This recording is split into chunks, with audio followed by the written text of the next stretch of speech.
Bonsoir mes très chères dames, cette vidéo est réservée uniquement pour les femmes comme toujours. Le titre c'est rapport parents, beaux-parents, enfants. C'est-à-dire nous avec nos parents, nous avec nos beaux-parents. Les rapports, c'est, si j'en parle ce soir, c'est donc que ça ne coule pas de source. C'est donc que ça n'est pas si évident que ça. Des fois il y a des tensions, des fois il y a des questions qu'on se pose. Comment réagir à telle chose, comment se comporter dans tel cas. Et ce sont plein de questions qu'on se pose, sachant que le kiboud orim, c'est-à-dire une des plus grandes mitzvahs de la Torah, une des mitzvahs dont la récompense est la plus extraordinaire, dont on nous parle déjà de la récompense déjà dans ce monde-ci et dans le monde futur, c'est bien entendu la mitzvah de respecter ses parents. Le respect des parents a une place primordiale dans la Torah, une place primordiale dans le peuple juif.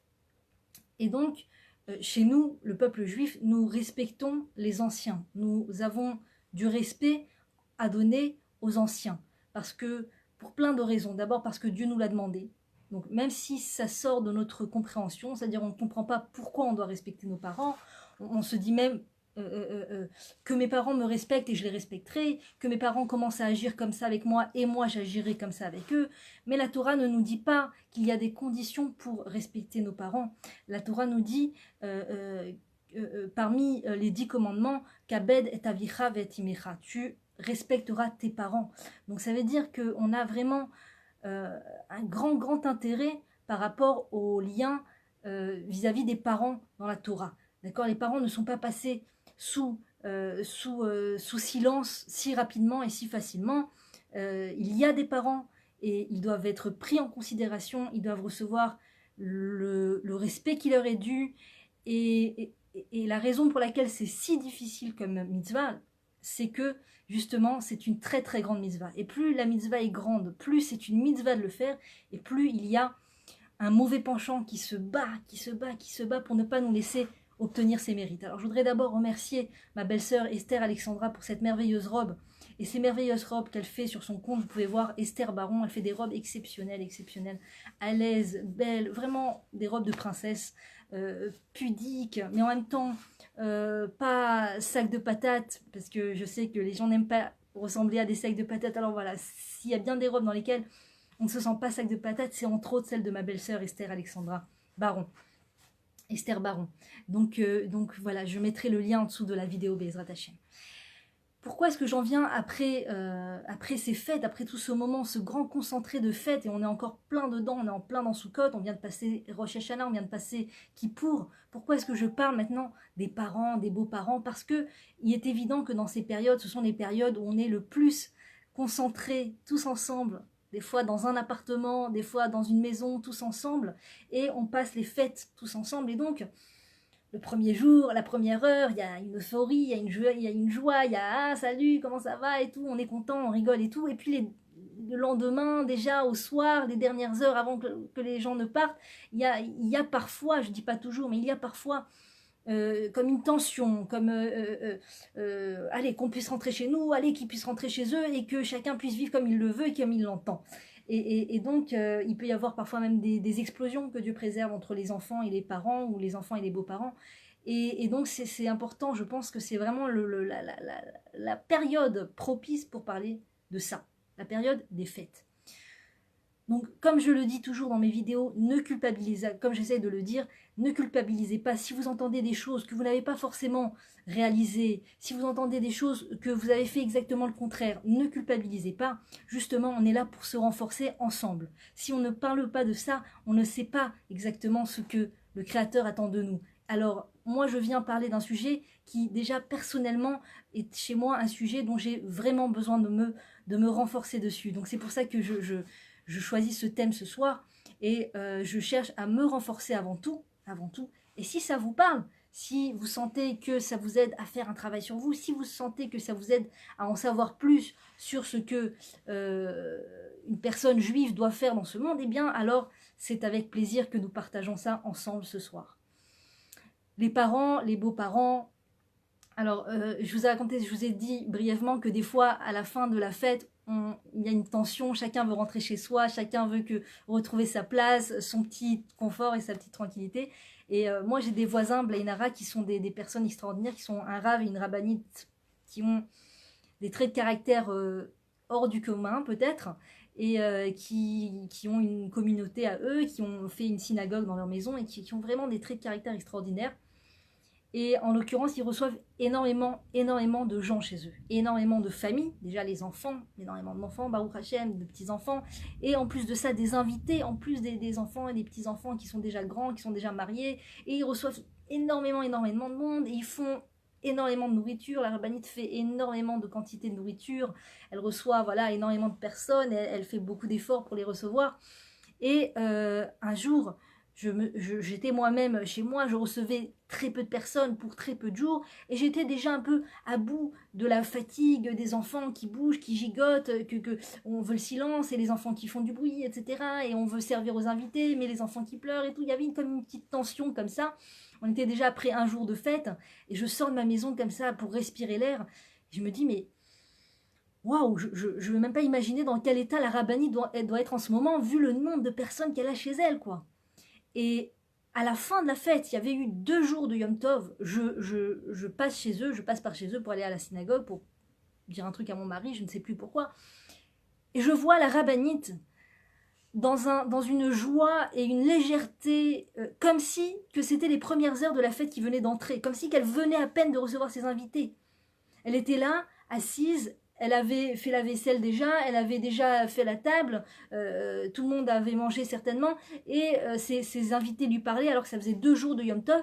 Elle les écoutait avec une patience, comme si qu'elle venait de les rencontrer, comme si qu'elle venait de les rencontrer.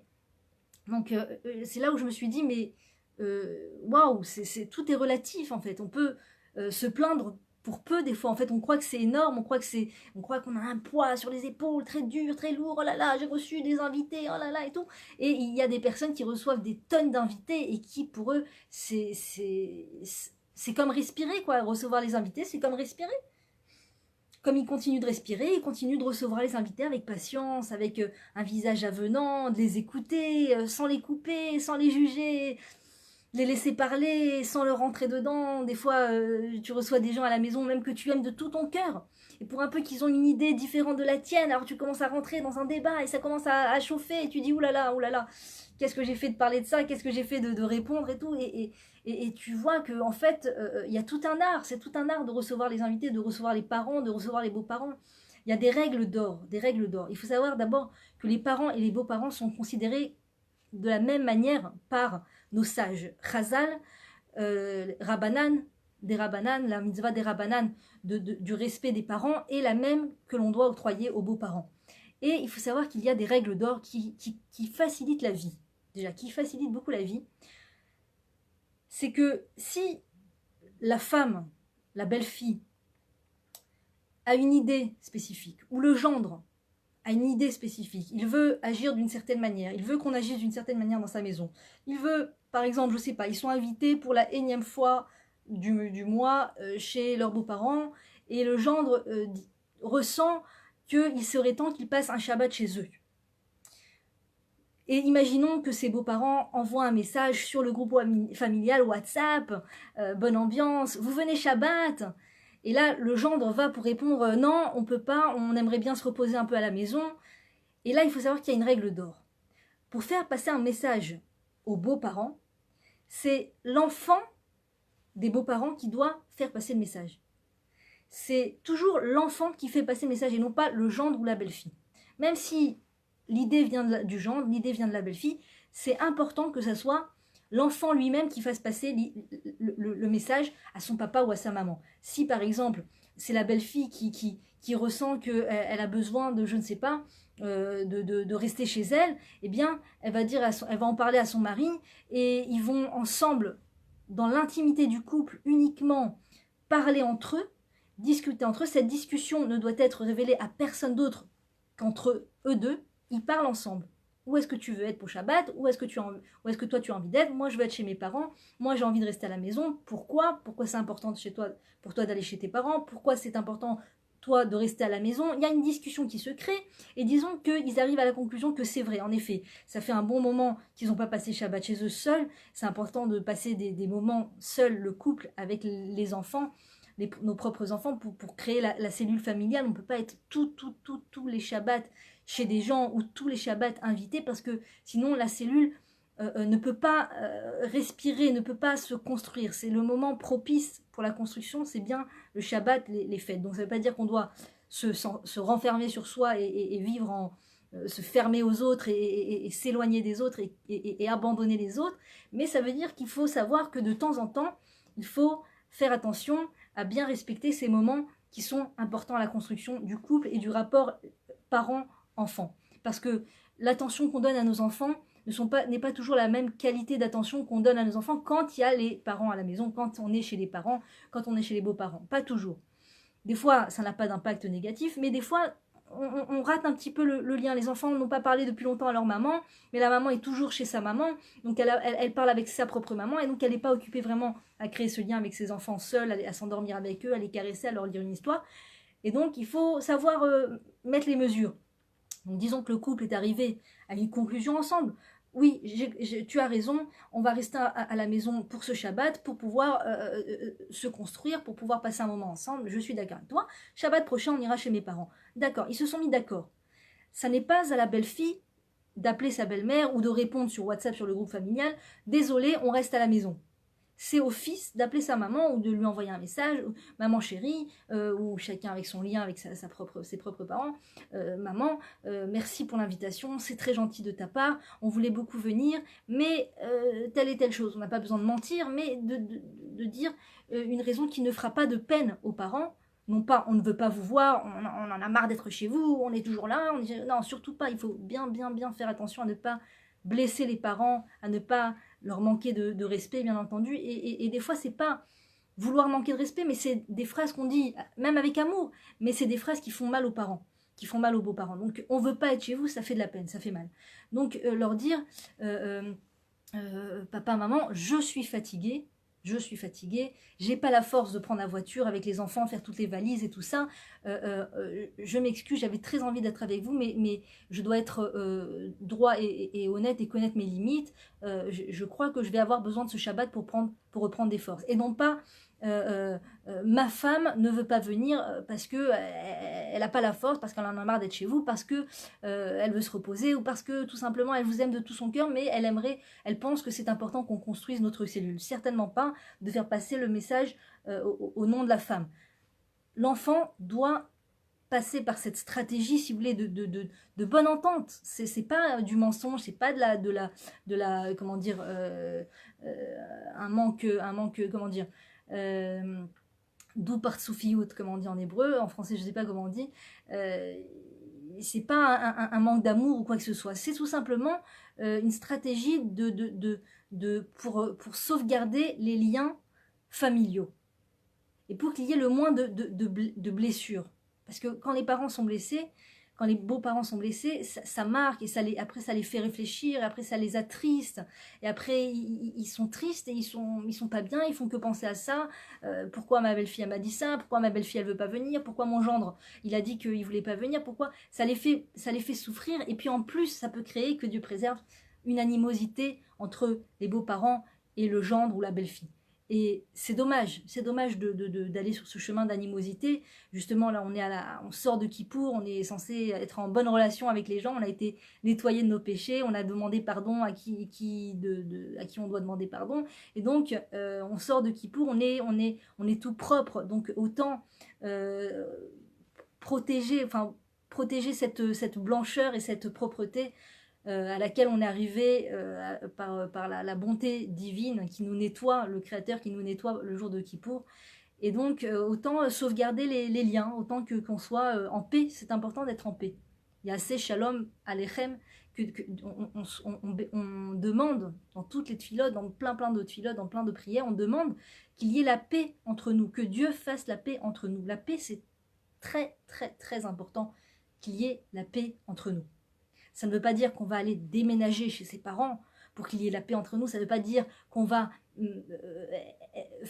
être au téléphone sans arrêt avec les parents et faire tout ce qu'ils nous demandent. Il y a des choses à respecter et il y a après notre vie à nous, notre famille, comment on veut la construire, c'est important qu'il y ait une mise au point entre le mari et la femme ensemble par rapport à comment eux ils voient la vie, comment eux ils voient l'éducation de leurs enfants, comment ils voient la construction de leur couple, comment ils voient l'organisation de leur vie, comment ils se voient. C'est important que la mise au point soit faite entre le mari et la femme et que ce ne soit pas les parents et les beaux-parents qui dictent au couple quoi faire.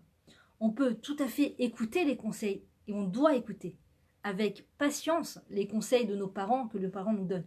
Les conseils que nos grands-parents et nos beaux-parents nous donnent, c'est quelque chose qui leur fait plaisir. Quand ils sentent qu'on les écoute, qu'on les laisse parler jusqu'au bout, même si ce sont des conseils qu'on n'a pas envie de recevoir, même si c'est des conseils qui nous ont... On est d'accord, mais ils nous l'ont déjà dit. Ils nous l'ont déjà dit une dizaine de fois. On a entendu. Oui, je suis d'accord, je suis d'accord.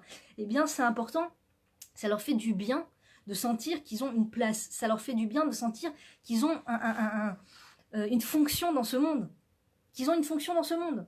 Si nous, on sent qu'on a une fonction, parce qu'on est maman, on le sent directement, on a encore nos enfants dans la maison, on sent qu'on a une fonction en tant que, je sais pas, moi j'ai un travail, disons que j'ai un métier, alors je sens que j'ai une fonction au niveau de mon métier. Il se peut que les parents ne travaillent plus, que les beaux-parents ne travaillent plus, qu'ils aient plus leurs enfants à la maison, et des fois ils se sentent comme démunis de leur fonction, ils se demandent des fois à quoi ils servent dans ce monde.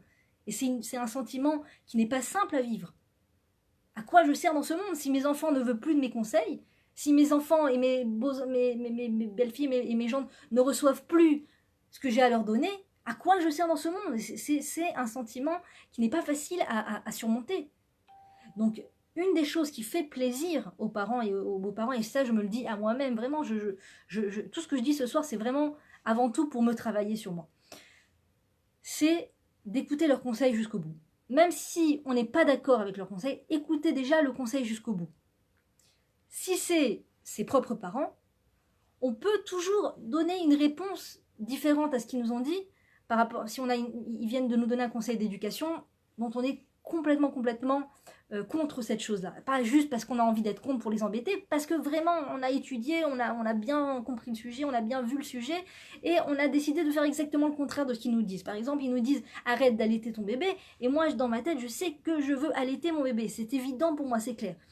Donc j'écoute jusqu'au bout ce que ma maman a à me dire et je peux par la suite lui dire tu sais maman chérie, tu as raison dans ton raisonnement, mais moi j'ai entendu aussi que c'est important parce que ça lui apporte ça et cela, parce que c'est avant, il y a eu une période où on n'était plus trop conscient de l'allaitement et des bienfaits de l'allaitement parce que c'était le grand boom des laits en poudre, mais tu sais aujourd'hui on revient vers la compréhension de ce que c'est et c'est vraiment quelque chose qui serait dommage de passer à côté. Bon, on n'est pas obligé de tout lui dire non plus, mais on a le droit de lui répondre, on n'est pas obligé de se taire complètement et de dire oui maman je vais arrêter d'allaiter mon bébé et dans sa tête penser le contraire. On peut tout à fait lui expliquer, mais ne pas rentrer en débat frontal. Non, c'est n'importe quoi, tu dis n'importe quoi, j'ai entendu autre chose, ce que tu dis c'est vraiment pas vrai. Oui, oui maman chérie, d'ailleurs il paraît qu'on n'a même pas le droit de le dire à ses parents, tu as raison. Tu as raison, parce que c'est normal, c'est-à-dire qui je suis pour leur dire tu as raison. C'est un manque de respect. Vous voyez à quel point c'est précis, à quel point il faut être très très méticuleux pour ne surtout pas les blesser, surtout pas montrer que je suis au-dessus de mes parents et que c'est moi qui vais leur donner des leçons. Parce qu'il faut savoir que, pareil, parents, beaux-parents, il y a dans le fait de respecter ses parents un interdit de les éduquer. Je n'ai pas le droit d'éduquer mes parents ou mes beaux-parents. Je n'ai pas le droit d'éduquer. D'abord parce que c'est extrêmement désagréable de se sentir éduqué par une petite jeunette de 30 ans quand j'en ai 60 ans. J'ai 60 ans, 60 années de vie, 60 années d'expérience, et cette petite jeunette va me dire ce que je dois faire, c'est extrêmement désagréable. Deuxièmement, parce que un parent, une personne qui a 50, déjà même 40, 50, 60, bien entendu, il y a presque 0% de chances que la personne ne change, que la personne évolue. Il y a très peu de chances pour qu'une personne à cet âge-là évolue. Je ne veux pas vous enlever votre espoir. Quand la personne de 60 ans étudie, parce qu'elle a envie d'étudier, écoute un cours, et dit « Ah, ben je ne savais pas, je vais changer à partir de maintenant, je vais faire un travail sur mon trait de caractère, etc. » Bien sûr qu'elle a toutes les chances de changer. C'est quand même plus difficile qu'à l'âge de 30 ans. Mais il y a encore des chances de pouvoir changer. Et puis on peut prier. Mon Dieu, aide-moi à ne plus me mettre en colère. C'est vrai, la personne a 60 ans, mais elle peut très bien prier pour ne plus se mettre en colère si elle apprend que c'est très grave.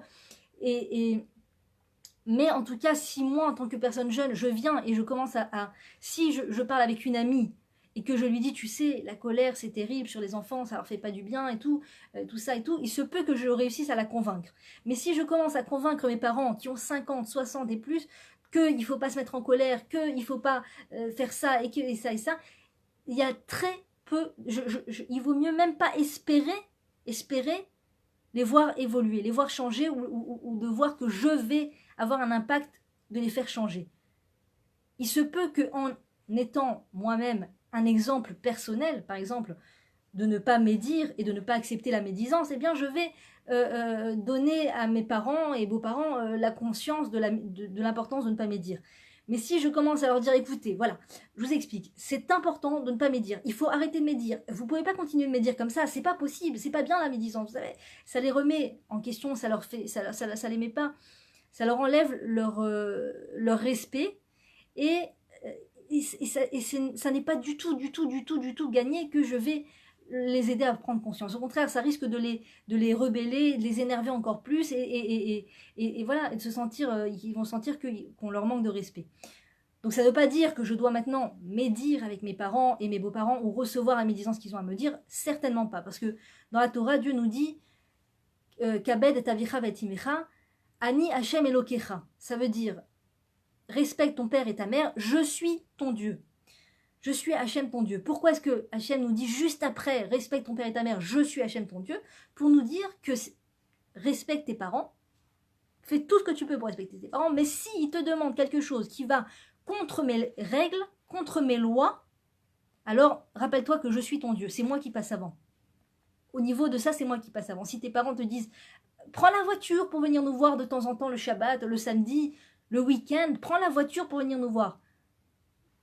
Non, je ne prends pas la voiture pour venir voir mes parents, c'est Shabbat. C'est Shabbat, donc je ne peux pas aller voir mes parents. Je peux leur dire, papa chéri, maman chérie, le samedi, on n'a pas le droit de prendre la voiture, donc je ne prends pas la voiture. Je viendrai vous voir, je ferai mon maximum pour venir vous voir à un autre moment. J'espère que vous allez bien et j'espère qu'on arrivera à se voir en temps et en heure si Dieu veut. Voilà, mais le répéter par allusion, je ne prends pas la voiture Shabbat, ou je n'allume pas la lumière, c'est interdit Shabbat, mais en gardant un visage agréable, souriant, sans que Dieu préserve avoir de la haine dans son cœur ou en vouloir, ou se dire qu'ils le font exprès pour m'énerver, ne pas commencer à rentrer dans des phobies comme ça de ils sont contre moi, ou ils sont pas rentrer dans ce genre de phobie, mais au contraire de continuer à les aimer, et plus on les aime, plus on fait un travail sur soi de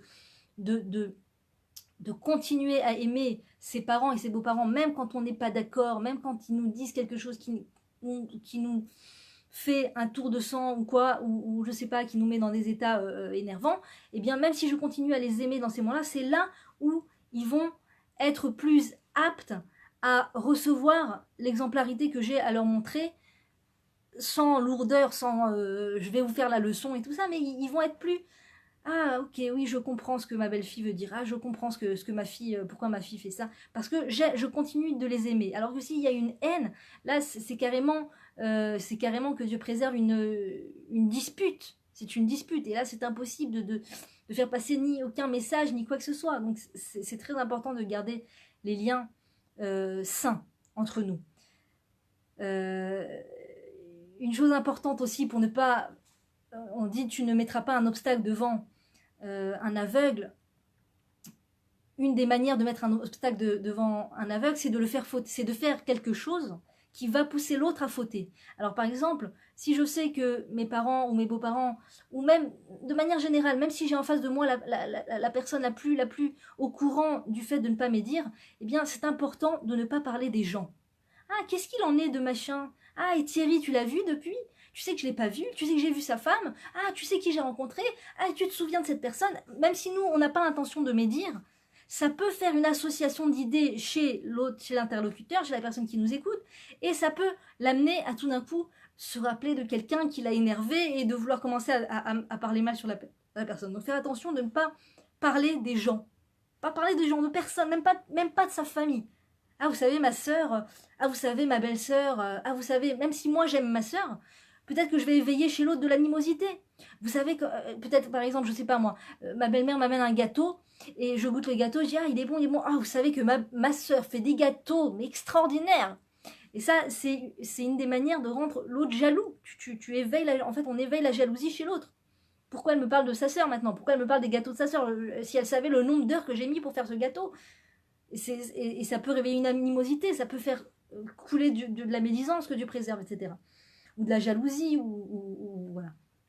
Donc, une des choses aussi, hormis le fait, par exemple, d'écouter leurs conseils jusqu'au bout, en leur donnant le sentiment vraiment que c'est des bons conseils. C'est des bons conseils. Tu sais, chérie, tu devrais mettre une couverture en polaire sur le lit de ta fille. Ta maman te l'a répété déjà 10 fois, tu l'as fait. Tu sais, ma chérie, tu devrais mettre une deuxième couverture en polaire sur le lit de ta fille. Ouais, maman chérie, heureusement que tu me dis ça parce que tu as raison, maman chérie. Oui, c'est vrai, maman chérie. C'est entièrement d'accord, maman chérie. Il faut mettre une couverture en polaire dans le lit de ma fille.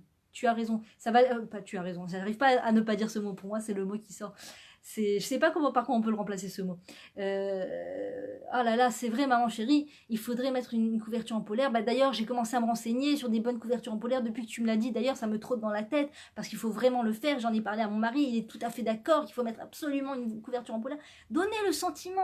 Qu'est-ce que ça nous coûte? Vous savez le bonheur que ça leur procure quand tous leurs conseils sont mis sur un piédestal comme un bijou. Ah, mon conseil a une place.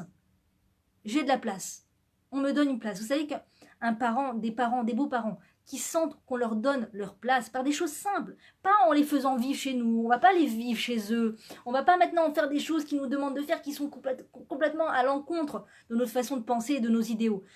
C'est pas dans cette manière-là qu'on leur donne leur place. On leur donne leur place avec des choses qui coûtent rien, juste l'ego, juste un nettoyage de l'ego, qui y sont pour me donner des conseils. C'est bon, ils m'ont répété 10 fois les mêmes conseils. Et alors ce conseil leur tient à cœur. Ils sont inquiets que leur petite fille ne tombe pas malade. Combien de personnes sur Terre est inquiet? Ça, c'est un jour mon frère qui me l'a dit, je trouve que c'est extraordinaire. Combien de personnes au monde sont inquiets de la santé de mes enfants? Zéro. À part mes parents et mes beaux-parents, il n'y a pas une personne au monde qui est très très très inquiet pour mes enfants, mes propres enfants. Les personnes qui sont le plus inquiets pour mes enfants, ce sont mes parents et mes beaux-parents. Donc c'est quand même des êtres extrêmement chers. Ils sont extrêmement chers. Ils sont inquiets de mes enfants et de mes petits-enfants. De mes enfants. Par exemple, avant la fête, juste avant la fête, mon fils s'était rentré une écharde énorme dans le pied. Et ça faisait à peu près deux jours qu'il marchait avec le pied comme ça. Il boitait presque, il avait très très mal. Et on essayait de regarder, on voyait vraiment qu'elle était vraiment sous la peau et elle avait l'air énorme. Et juste avant la fête, il s'est plaint de douleur dans le pied. Alors, on a essayé avec mon mari de commencer à lui sortir et avec la pince à épiler, et avec une petite pince pour autour, et avec la lumière dessus, et il hurlait, le pauvre chéri. Il hurlait, et pendant, je sais pas, peut-être une heure, on a essayé de faire sortir les charmes, on n'a pas réussi. Et il hurlait pendant une heure. Et mon mari appelle son papa, que Dieu le bénisse, son papa qui a l'habitude de faire des prises de sang, donc il sait exactement, il sait bien manier les veines et la peau et tout ça, et les aiguilles. Et donc il dit, papa, tu peux venir, notre fils s'est rentré une écharpe dans le pied. Son papa est venu, il s'est déplacé juste avant la fête, chez nous, il est rentré, il a commencé à essayer de voir avec le pied et tout. Mon fils a poussé un bon cri, en quelques minutes, alors que ça faisait des heures qu'on était dessus, des longs moments qu'on était dessus, on lui a fait faire un bain de pied et tout, on n'a rien réussi à faire. En quelques minutes, il a réussi à sortir l'écharde, une écharde assez importante. Et là, dans ma tête, je me suis dit, mais on était sur le point de partir aux urgences, quelques minutes avant la fête. Il nous a évité de partir aux urgences. Il lui a retiré, il lui a évité de continuer de souffrir pour rien. Il a évité que ça s'inflamme. Je me suis dit, mais qui aurait pu faire ça de cette manière? Si ce n'est le grand-père. Si ce n'est le grand-père. Donc c'est là où je dis qu'en tant que belle-fille, c'est vrai qu'on aime bien sentir qu'on est respecté, on aime bien sentir qu'on a notre place, on aime bien sentir que on reconnaît nos efforts. je les reçois à la maison, j'aimerais qu'ils me disent merci, je leur ai apporté un cadeau, j'aurais aimé qu'ils soient plus reconnaissants, j'ai fait ça et ça pour eux, et rien du tout. C'est souvent des choses que j'entends. Je me souviens une fois, il y avait une fille pendant un cours de Torah qui en parlait des relations parents, beaux-parents, etc. Et cette fille était vraiment, vraiment, vraiment, vraiment perturbée du fait que une fois ses beaux-parents étaient malades, je crois, et elle leur a fait tout le Shabbat, les chalotes, elle a dit ça m'a mis, j'ai mis très longtemps, j'ai fait des grosses courses et tout, je leur ai tout amené et ils ne m'ont jamais remercié. Et elle était vraiment, vraiment écœurée, quoi, écœurée. Ils ne m'ont jamais remercié. Comment c'est possible? Est-ce qu'ils n'ont même pas compris l'effort que ça m'a demandé, tout ça? Et je peux comprendre, hein, je peux comprendre tout à fait. Moi, je suis encore loin d'avoir fait tout un Shabbat pour mes beaux-parents, que je n'ai pas à le faire, qu'ils soient toujours en bonne santé et tout ça. Je le ferai avec plaisir, mais pas parce qu'ils sont malades, Bezrat Hachem, qui sont en bonne santé. Mais moi-même, je n'ai jamais réussi à faire une chose pareille, donc je ne peux même pas juger. Mais ça fait de la peine, ce sentiment, quand la belle-fille donne d'elle-même, va donner quelque chose, et elle sent qu'on ne lui rend pas en retour. Ça fait de la peine, c'est vrai que ça fait de la peine. Ou alors, par exemple, elle va faire des efforts, non seulement elle ne va pas recevoir en retour, mais elle va recevoir des remarques désobligeantes en retour. Des remarques qui font de la peine, ou qui blessent, ou qui lui donnent le sentiment qu'elle est en échec, ou qu'elle n'y arrive pas, ou qu'elle est moindre que son mari, comme si que la belle-mère pourrait lui dire mon fils fait ça et ça et ça, et toi, qu'est-ce que tu fais, ou des choses comme ça. C'est des choses qui peuvent arriver. Et là, il faut se dire que, d'abord, si le Créateur met une belle fille face à des beaux-parents qui lui donnent le sentiment de l'écraser, ou de ne pas lui être reconnaissant, ou le sentiment vraiment que waouh, j'ai l'impression que je suis écrasée par mes beaux-parents, ils peuvent ressentir ça. Eh bien, c'est qu'il y a une raison. C'est qu'il y a une raison positive, constructive. Peut-être que le Créateur est en train de permettre à cette belle-fille de gagner en humilité, de gagner en amour gratuit. C'est son exercice d'amour gratuit. Parce que c'est facile d'aimer ses beaux-parents quand ils font exactement ce qu'on leur demande. C'est facile, et là ça me rappelle à une autre règle d'or, ne jamais demander des choses à ses parents ou à ses beaux-parents. Je vais y revenir. Je finis juste ce que j'étais en train de dire, et j'espère que je n'ai pas oublié cette règle d'or. Si les parents et les beaux-parents te donnent tout sur un plateau, c'est très facile de les respecter. C'est pas les respecter, c'est apprécier leur fonction, apprécier les choses qu'ils nous apportent. Donc je suis preneuse. Donc je suis je suis preneuse, et donc je ne travaille pas sur mon affinement du caractère, qui est de monter un niveau au-dessus, et qui est d'être donneuse. C'est-à-dire, je vais donner, pas pour recevoir en retour, pas pour recevoir des compliments, pas pour recevoir une place d'honneur. Ah, notre belle-fille est quelqu'un d'extraordinaire. Ah, notre belle-fille, c'est vraiment la meilleure des belles-filles qu'on pouvait espérer. Si je fais les choses pour avoir des compliments, c'est-à-dire que quelque part, il y a une part d'orgueil chez moi qui me pousse à faire ces actions. Je vais leur faire le repas, mais c'est pour être honoré, c'est pour être remercié, c'est pour recevoir en retour des compliments devant tout le monde, ou des cadeaux, ou quoi que ce soit. Et je dois apprendre, c'est douloureux, l'apprentissage est douloureux, je le reconnais, mais quand on sait qu'on est dans un apprentissage, c'est déjà plus facile à accepter. Dieu est en train de nous apprendre, et je pense que c'est le cas de toutes les belles filles au monde, Dieu est en train de nous apprendre à éteindre son ego, effacer son ego, être dans l'humilité, et je donne, compliment, pas compliment, c'est pas le plus important. Je l'ai fait pour qu'ils puissent bien manger. Je l'ai fait pour les réjouir. Ils sont contents de la chose, c'est l'essentiel. Ils sont pas contents, alors peut-être qu'il y a quelque chose à modifier, à améliorer, et peut-être que non. Peut-être que non. Par exemple, quelqu'un m'a raconté une fois qu'elle avait fait énormément. Elle a dit, j'étais limite nerveuse avec mes enfants, j'ai même pas pu m'occuper de mes enfants, j'étais là occupée à faire les repas et les salades et tout. Et quand les invités, c'était pas ses beaux-parents, mais quand les invités sont arrivés, ils ont regardé la quantité de nourriture, ils ont dit, ah, mais si on avait su qu'il y aurait cette quantité, on serait venu avec d'autres choses à manger. Il n'y aurait jamais suffisamment. Elle m'a dit, j'étais écœurée. J'étais écœurée. Avec tout ce que j'avais fait, ils arrivent, et c'est ça la réflexion qui me fait.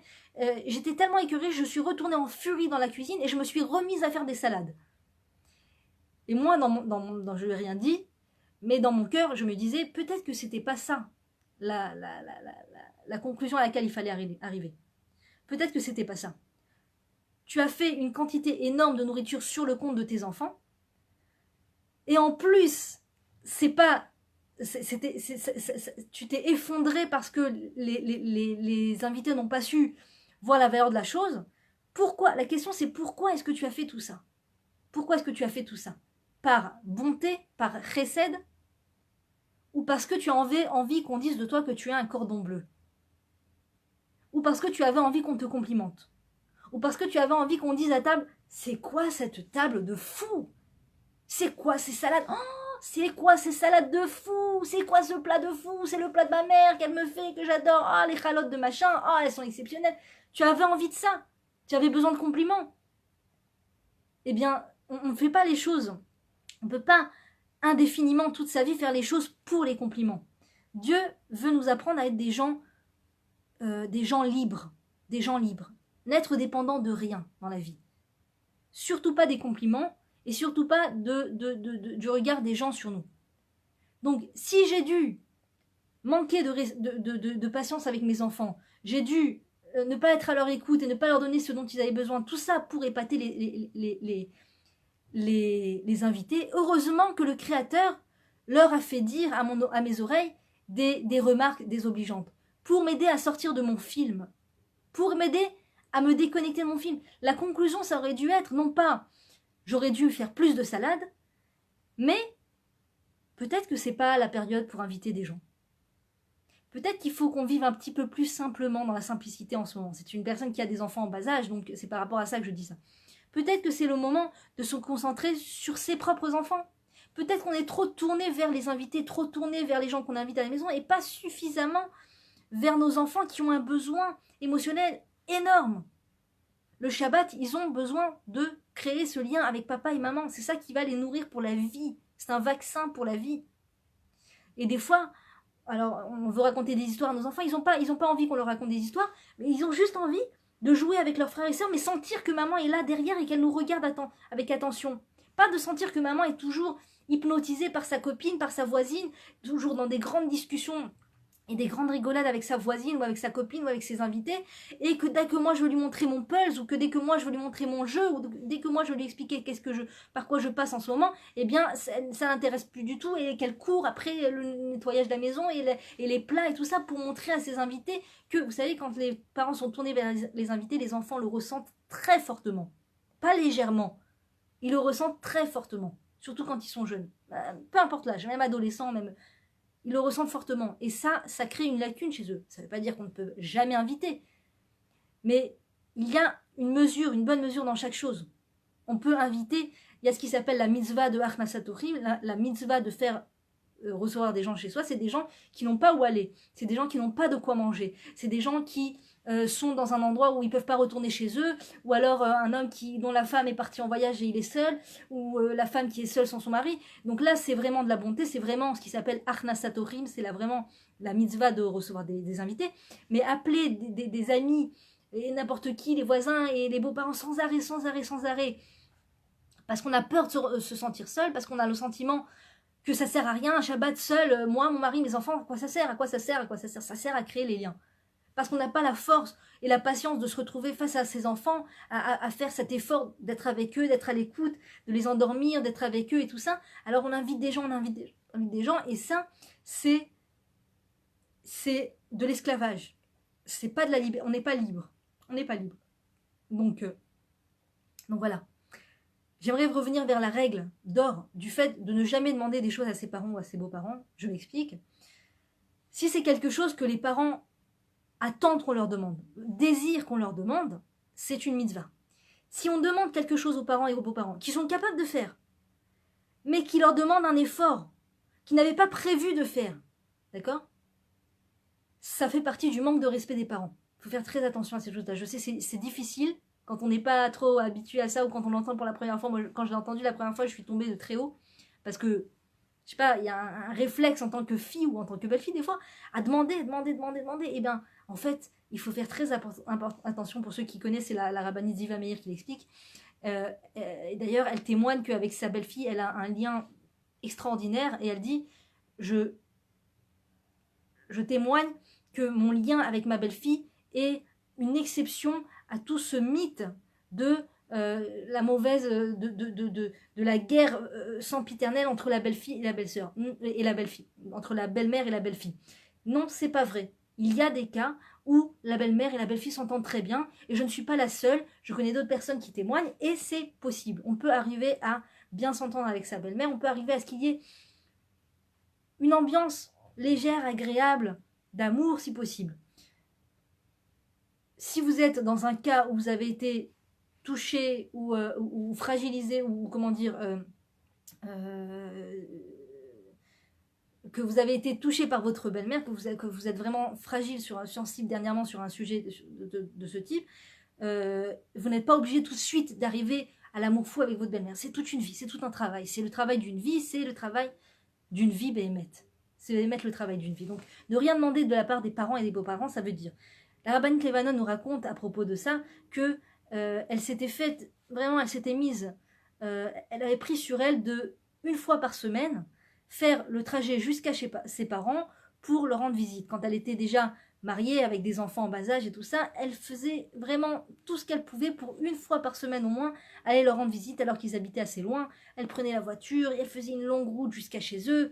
Et son papa, qui était, Aléhem Shalom, un grand érudit en Torah, donc il passait son temps à étudier la Torah et à répondre à des questions et à enseigner à des élèves, donc vous imaginez le temps que ça leur prenait.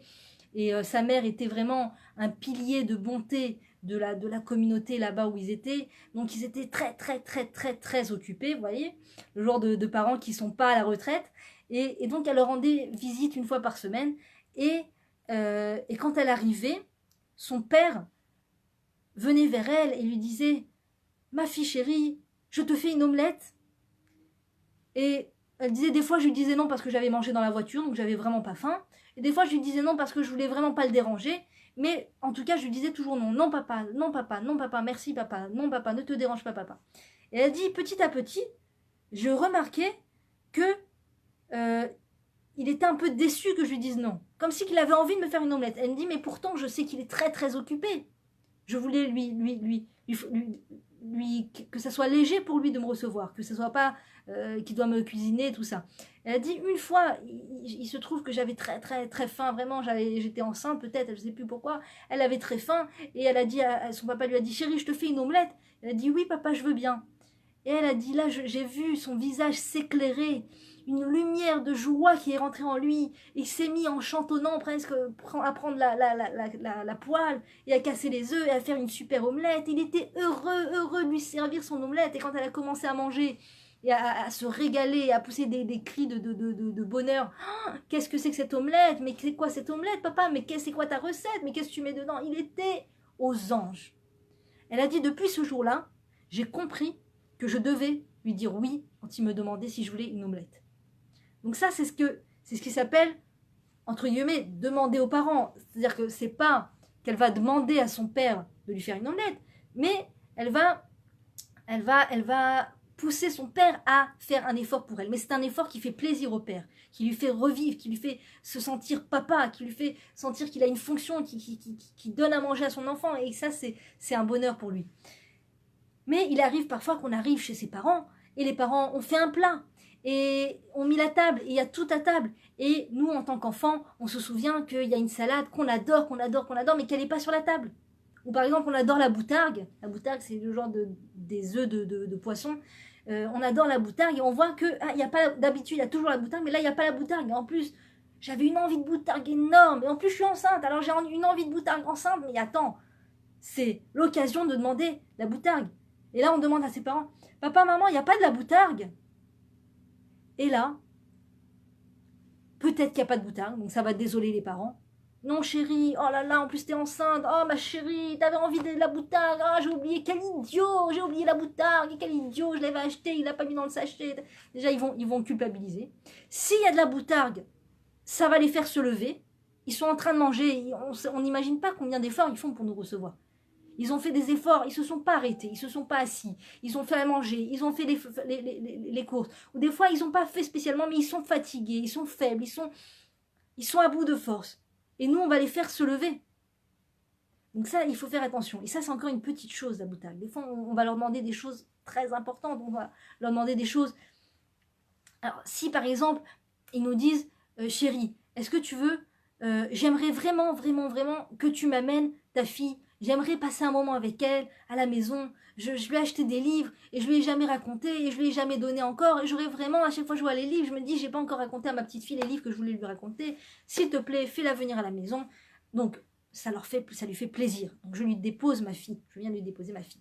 Attention, si vous savez l'importance de ne pas laisser des smartphones entre les mains des enfants. Donc si vous avez mis en pratique, et je l'espère de tout mon cœur que c'est votre cas, vous avez mis en pratique cette règle de ne jamais laisser un smartphone entre les mains des enfants, si vos parents ont des smartphones, il faut bien, bien, bien, bien se mettre au point avec eux pour que les smartphones n'atterrissent pas entre les mains des enfants. C'est important, c'est important.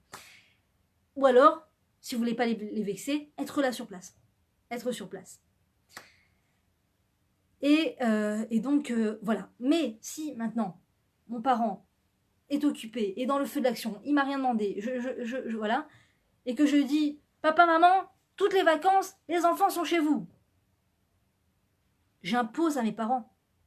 J'impose à mes parents. C'est comme ça. Je ne peux pas faire autrement parce que j'ai ça à faire et j'ai ça à faire, j'ai trop de choses à faire, j'ai trop de choses à faire. Donc toutes les vacances, ou tel jour, ou tous les mercredis, ou s'il vous plaît, venez garder les enfants jusqu'à 1h du matin, jusqu'à ça, on doit sortir, on doit faire ça. Ça, il faut faire attention parce que ça les fatigue, ça les pousse à bout, ils n'ont pas demandé, ils n'ont pas demandé. Donc des fois, ça vaut plus le coup, je sais, moi aussi, je suis encore dans ce truc-là, d'amener mes enfants chez mes parents, d'amener mes enfants chez ma maman ou de lui demander de les garder et tout ça, je suis encore dans ça et je suis encore en train d'essayer de me sevrer, vraiment, vraiment. Parce que c'est vrai, on a plus naturellement envie de demander aux parents, parce que déjà on a plus confiance en eux et on se dit que ça va mieux se passer au niveau du feeling et on a confiance et puis on n'a pas envie de débourser de l'argent ou on n'a pas envie d'appeler une babysitter ou on n'a pas trouvé de babysitter, etc. Mais si on veut sortir, c'est important de chercher une bonne babysitter. Et s'il n'y a pas de babysitter, il vaut mieux des fois faire un trait sur le fait de sortir. De sortir. Moi, je sais que quelqu'un un jour m'a raconté qu'elle sortait très très très très rarement avec son mari parce qu'ils étaient très très occupés avec les enfants et qu'ils n'avaient jamais trouvé de babysitter. Et un jour, leur belle-mère est venue à la maison et leur rendre visite et elle a décidé de dormir chez eux. Et le mari et la femme ont parlé, ont dit peut-être c'est l'occasion qu'on sorte, ah ouais viens on va se faire ce restaurant, ah ouais viens on sort là-bas, ah, on se fera un petit film, on fera un truc et tout. Ils vont voir le fils avoir sa maman et il dit maman on va sortir un petit peu, tu peux garder les enfants, tu restes là et nous on sort un peu. Et apparemment elle me dit ma belle-mère a changé de couleur, elle avait le visage jusqu'au parterre, on allait pour sortir, elle était vraiment vraiment pas bien. Elle m'a dit, c'est là où j'ai compris que non, ça se fait pas en fait. Quand les parents ils viennent rendre visite ou les beaux-parents ils viennent rendre visite, c'est pas l'occasion obligatoire pour absolument sortir et aller quelque part. Maintenant, peut-être que les parents ou les beaux-parents veulent, demandent aux enfants.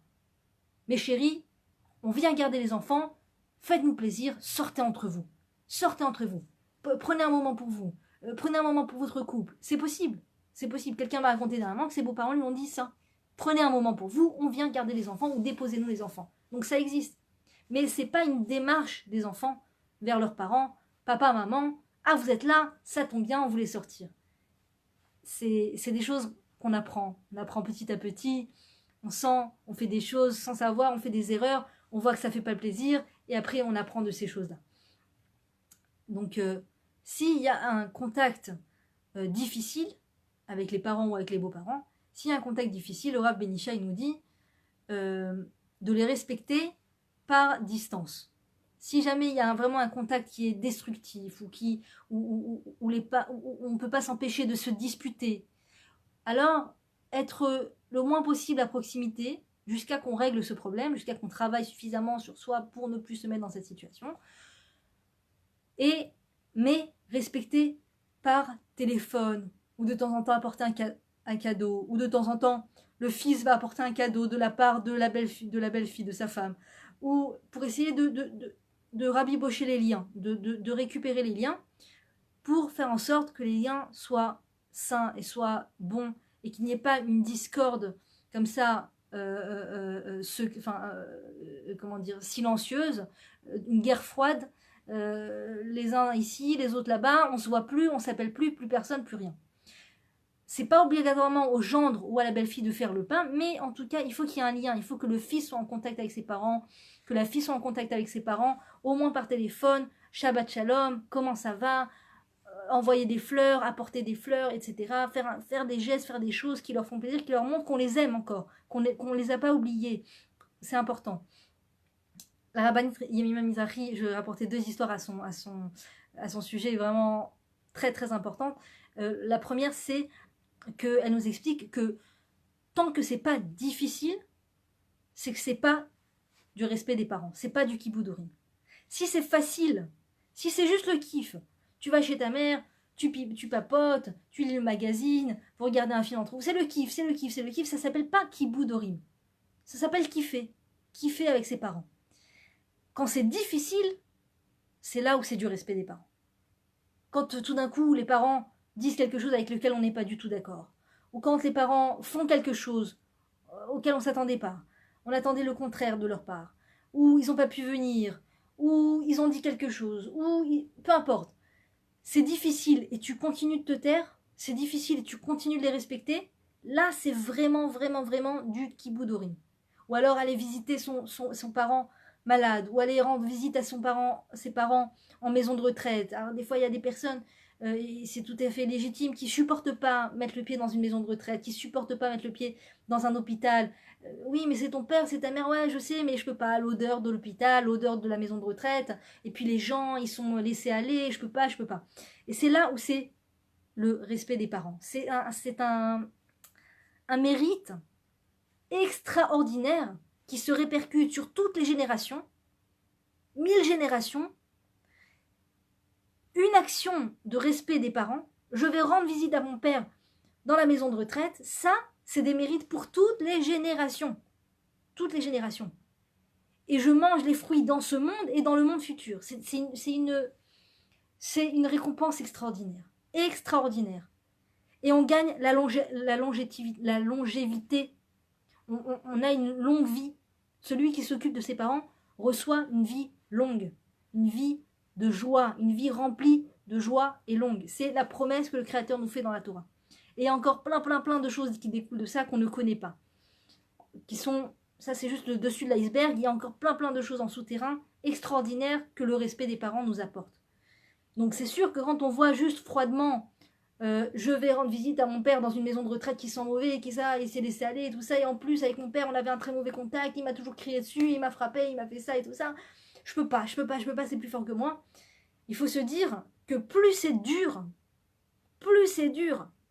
plus le mérite est extraordinaire. Alors attention, je ne dis pas, si une personne en allant rendre visite à son père ou à sa mère en ressort de là détruit, il est détruit moralement, il paraît que ça existe. Dieu merci, je n'ai jamais vu ça de mes propres yeux, mais il paraît que ça existe des parents qui sont très difficiles, qui sont des fois malades. Des fois, c'est une maladie neurologique. Ou par exemple, des fois, c'est un traitement. Il y a certains traitements, je sais que les traitements pour que Dieu préserve, lo alénou, lo aléchem, pour les problèmes de foie et tout ça, il y a des traitements spéciaux qui rendent un peu fou la personne. Et donc, elle va prononcer des choses qu'elle ne pense même pas. Et donc, si en tant qu'enfant, je vais voir mes parents et j'en ressors démoli, alors il faut faire très attention de se protéger. Il faut se protéger, il n'y a rien à faire. Mais si c'est juste désagréable, c'est juste que ça sent mauvais, c'est juste que mon père crie, mais bon, c'est supportable, c'est des choses qui sont supportables, c'est pas des choses qui, en général, même si c'est très difficile et qu'on y va quand même, en général, on ressort avec les batteries rechargées. On y sort avec des batteries, je vous assure, c'est vrai, je l'ai entendu en témoignage. Ma maman, que Dieu la bénisse, elle s'est occupée de son père et de sa mère jusqu'à la fin de leur jour. Elle a pris sa maman à la maison, ma grand-mère, elle est à Shalom. Elle a déménagé ensuite pour aller s'occuper de son papa et lui rendre visite autant que possible. Et elle habitait près de la maison de retraite. jusqu'à son dernier jour. Donc Blainara, que Dieu la bénisse, elle a écrit un livre qu'elle a distribué juste à ses enfants et aux gens de la famille pour raconter ça, pour raconter sa vie, et puis raconter, je rêve d'ailleurs de diffuser son livre un jour, peut-être qu'elle me le permettra, et elle raconte tout ce lien avec comment malgré la grande difficulté que ça a été physique, technique, morale, de s'occuper de ses parents jusqu'à leur dernier jour, et je ne dis pas que tout le monde doit prendre ses parents chez soi, ça ne peut pas être réalisable par tout un chacun. Il faut lire les lois du respect des parents, il faut poser des questions à un rabbin. Des fois, parce qu'il faut savoir que le respect des parents, c'est principalement sur l'homme, c'est-à-dire à partir du moment où l'homme et la femme sont mariés, les enfants sont mariés, l'homme continue d'avoir entièrement le joug de ses parents sur ses épaules. Alors que la femme, c'est différent. La femme, elle ne peut pas entièrement prendre le joug de ses parents parce qu'elle ne peut pas imposer à son mari la présence de son papa ou de sa maman à la maison. C'est-à-dire que si le mari n'est pas d'accord, elle ne peut pas de force prendre ses parents chez elle. Il ne faut pas non plus être fou et faire n'importe quoi, il faut poser des questions à un rabbin. En tout cas, si le mari est d'accord et la femme est d'accord en général, et c'est un grand mérite de les prendre chez soi, de s'occuper de chez eux, dans leur vieillesse, dans leur vieux jours, c'est un grand, grand mérite. Si on a la capacité de le faire, toujours poser la question à un rabbin avant de prendre des grandes décisions comme ça. En tout cas, voilà, c'est des très très très grands mérites. C'est des très grands mérites. Donc même si c'est un peu difficile, ça demande des efforts à ma mère, donc justement témoigner. Et elle expliquait que malgré la grosse difficulté et le poids que ça a été pour elle, on va dire physique et moral et mental, ça lui a donné des forces extraordinaires. Jusqu'à aujourd'hui, ça lui a donné des forces extraordinaires. Et surtout, elle nous raconte toujours ça avec beaucoup d'émotion, c'est que toute son enfance, elle est la 10e d'une famille de 10 enfants. Et donc, ses parents étaient extrêmement occupés. En France, en plus, ils venaient d'arriver de Tunisie, donc la vie n'était pas très facile pour eux, qui ne parlaient même pas le français, ils parlaient l'arabe, et ils devaient apprendre un nouveau métier, ils devaient nourrir 10 enfants, ils devaient trouver un appartement. Imaginez le nombre de stress qu'ils devaient avoir sur la tête, un stress vraiment pas simple. Donc, la petite 10e a reçu moins de comment dire, de rapports câlin et tout ça, elle a reçu moins d'affection, on va dire, elle a senti moins d'affection, on va dire. Et en plus de ça, à l'époque, les belles-sœurs débarquaient dans les maisons et prenaient les enfants pour les amener au monastère et je sais pas quoi, ils s'en occupaient, donc elle a été prise comme ça aussi à un âge très jeune. Elle est restée un long moment dans un monastère avec des sœurs, des bonnes sœurs, pas des belles-sœurs, des bonnes sœurs. Et donc, elle a eu, ma petite maman d'amour, que Dieu la bénisse, elle a eu une grande lacune émotionnelle dans son enfance. Et donc, pendant de longues années, elle croyait, elle sentait que ses parents ne l'aimaient pas forcément, ne l'aimaient pas beaucoup. En tout cas, qu'elle était la moins aimée de tous. Qu'elle était la moins aimée de tous. Et il s'est trouvé que quand elle s'est occupée de sa maman, je ne veux pas faire de jalouse, hein, Mémé aimait tout le monde, aimait tout le monde, mais en tout cas, le cadeau que ma maman a reçu, en s'occupant de sa maman jusqu'au dernier jour, c'est qu'un jour, après son départ, quand elle rangeait ses affaires, elle a retrouvé son portefeuille. Et quand elle l'a ouvert, il n'y avait qu'une seule photo dedans, d'un seul bébé, c'était elle. Il n'y avait que sa photo à elle dans le porte-monnaie de sa maman. Donc ce jour-là, ça ne veut rien dire, ça ne veut pas dire qu'elle était la préférée, ça veut pas dire, mais elle a dit, ce jour-là, j'ai compris que ma maman m'aimait très très très fort, qu'elle avait la photo de moi, enfant, bébé, dans son portefeuille jusqu'au dernier jour de sa vie. Donc d'un coup, c'est comme si qu'elle avait reçu tout le sentiment de manque d'amour de sa maman, tout d'un coup, tout était rempli, tout ce réservoir qui était vide, et bien tout d'un coup, il s'est rempli de... Waouh, combien ma maman m'a aimé. Waouh, combien elle m'aimait. Et pareil avec son papa, encore plus avec son papa, elle avait vraiment le sentiment qu'elle n'était pas aimée de son papa, qu'il avait des préférences pour d'autres enfants, qu'elle dérangeait son papa et tout ça. Et en allant lui rendre visite, son papa avait déjà un peu, enfin mon pépé avait déjà un peu perdu, il perdait la mémoire, donc il savait plus qui était qui. Donc quand ma mère venait lui rendre visite, elle lâchait tout, elle avait tout lâché pour venir autant que possible lui rendre visite. Un jour elle est arrivée, il lui a dit « Madame, vous êtes en retard ». Elle a dit « J'ai eu le cœur brisé », elle a dit « J'ai tout lâché, tout, j'ai tout mis de côté, j'ai déménagé pour habiter à côté de lui, j'ai toute ma vie de côté complètement pour pouvoir donner ma vie à mon père. Et j'arrive, et il me reconnaît plus, et il me dit, vous êtes en retard, madame. Elle dit, j'ai eu le cœur brisé, j'ai eu le sentiment que tout ce que j'avais ressenti jusqu'à maintenant, qu'il m'aimait pas, que ça se vraiment concrétisait et tout ça. Elle a dit, j'ai eu beaucoup, beaucoup de mal à m'en remettre, mais malgré tout, elle a dit, je me suis inscrite à la salle de sport, ce qui fait que quand je partais de la maison de retraite, j'allais à la salle de sport et je me défoulais, je tapais dans le punching ball et je sortais toute cette peine, cette tristesse, cette colère, cette difficulté que c'était d'aller lui rendre visite et qu'ils me reconnaissent pas ou qu'ils me disent pas merci ou quoi que ce soit. Et elle dit jusqu'au jour où je sais plus exactement ce qu'il lui a dit, et ça a été le même sentiment qu'avec sa maman. Je crois qu'elle lui a dit, papa, tu es content que je vienne te voir? Il lui a dit, ma fille, tu me sors de la mort tous les jours. Tous les jours. Chaque fois elle allait, elle le faisait chanter. J'ai des frissons quand j'en parle, ça me donne des forces à moi-même. Je vous ai dit, on se renforce ensemble, je suis pas là en train de vous dire des choses, je me renforce, et si ça vous parle, ça vous parle. Elle lui faisait chanter des chansons, elle lui récitait le poème qu'il adorait réciter quand il était plus jeune et plus fort. Il avait un poème qu'il adorait, ça s'appelait mon père ce héros. Alors elle le récitait avec lui, et elle lui faisait apprendre le poème par cœur, et elle jouait avec lui aux cartes et tout ça, et elle lui faisait des massages dans les pieds, dans les mains, etc. Tout, elle lui a donné. Et ce jour, il lui a dit, ma fille, tu me sors de la mort tous les jours. Elle a dit, ce jour-là, j'ai compris pourquoi c'était important, parmi tant d'autres, pourquoi c'était important de respecter ses parents et d'aller leur rendre visite et d'être avec eux dans leurs vieux jours. Parce que tout ce que tu as eu le sentiment de manquer quand tu étais enfant, tout ce que tu as senti que ah mince, là ils m'ont pas écouté, ah mince, là ils ont pas fait attention à moi, ah ils sont criés contre moi, mais quoi, ils m'en veulent, tout ça. Tout ce que tu as senti que peut-être tes parents, parce qu'il n'y a pas de pire sensation que de sentir pour un enfant que ses parents ne l'apprécient pas. Il n'y a pas de pire sentiment existentiel, au niveau existentiel, pour qu'une personne puisse vivre correctement. L'une des choses basiques pour qu'une personne puisse vivre bien, c'est qu'elle soit sûre que ses parents l'aiment. C'est important de sentir ça dans sa chair. Et des fois, on n'a pas tous le luxe, on n'a pas tous le luxe de pouvoir ressentir que ses parents nous aiment, nos parents nous aiment. Pour un peu on a vécu des périodes difficiles, voilà, où les parents étaient stressés, il y avait beaucoup d'enfants, etc. Elle a dit, j'ai compris le cadeau que c'est que Dieu te fait quand tu t'occupes de tes parents dans tes vieux jours. Toutes tes peurs, toutes tes angoisses, tout est apaisé. Tout est apaisé. Voilà mes très chères dames, n'hésitez pas à partager et à très bientôt.